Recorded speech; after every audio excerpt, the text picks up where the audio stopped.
മൂപ്പെത്തിയതും തളിരിട്ടതുമായ വെറ്റിലക്കൊടികൾ പൂർണ്ണമായും നശിപ്പിച്ച നിലയിൽ മലപ്പുറം മെഡിക്കോട് ചുടലപ്പാറയിലാണ് സംഭവം. 7 ലക്ഷം രൂപയുടെ നഷ്ടമാണ് കണക്കാക്കുന്നത്. കോട്ടക്കൽ പോലീസിലും പഞ്ചായത്ത് കൃഷിഭവനിലും പരാതി നൽകിയിരിക്കുകയാണ് കണ്ണീരണിഞ്ഞ കർഷകർ. ചുടലപ്പാറ ഭാഗത്തെ ഒരേക്കറിൽ നട്ടുപിടിപ്പിച്ച വെറ്റിലയുടെ കടഭാഗങ്ങൾ അറുത്തുമുറിച്ച നിലയിലും ചിലയിടങ്ങളിൽ പൂർണ്ണമായും നശിച്ച നിലയിലുമാണ്. കാർഷിക പ്രവർത്തിക്കായി എത്തിച്ച കർഷകരാണ് കൃഷി നശിപ്പിച്ചത് ആദ്യം കാണുന്നത്. തുടർന്ന് പരിശോധനയിൽ വിവിധ ഇടങ്ങളിലായി നട്ടുവളർത്തിയ വെറ്റിലക്കൊടികൾ നശിപ്പിച്ചത് കണ്ടെത്തുകയായിരുന്നു. കർഷകരായ വെട്ടൻ കിളയൻകുട്ടി, ഉണ്ണികൃഷ്ണൻ, വി ചാത്തൻ, വി ചന്ദ്രൻ, മുഹമ്മദ് അലി കോണാലി, അനൂപ് നെല്ലിക്കാട്ട്, മുജീബ് പാറാട്ട് എന്നിവരുടേതാണ് കൃഷി.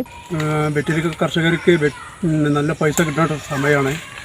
വെറ്റില ഏത് ഭാഗങ്ങൾക്കും വെറ്റില കയറ്റിപ്പോയാൽ നല്ല വിലയുള്ള ടൈമാണ്. ആ സമയത്താണ് ഈ സാമൂഹ്യദ്രോഹികൾ ഈ പണി ചെയ്തിട്ടുള്ളത്. ഇതിനെ കൃഷി വകുപ്പിൽ നിന്നും നമുക്ക് ഇതിൻ്റെ അധികൃതരായ പോലീസ് വകുപ്പിലും മറ്റുള്ള പഞ്ചായത്തിലും ഒക്കെ പരാതി കൊടുത്തിട്ട് ഇതിനെ വേണ്ട നടപടി അധികൃതർ എടുത്താൽ കർഷകർക്ക് വലിയൊരു ആശ്വാസമായിരുന്നു.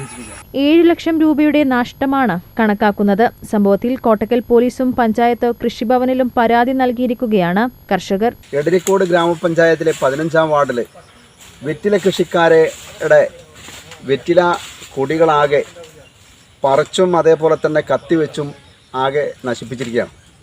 ഏകദേശം 100ഓളം കൂട്ടം വെറ്റില കൊടികളാണ് ഇങ്ങനെ നശിപ്പിച്ചിട്ടുള്ളത്.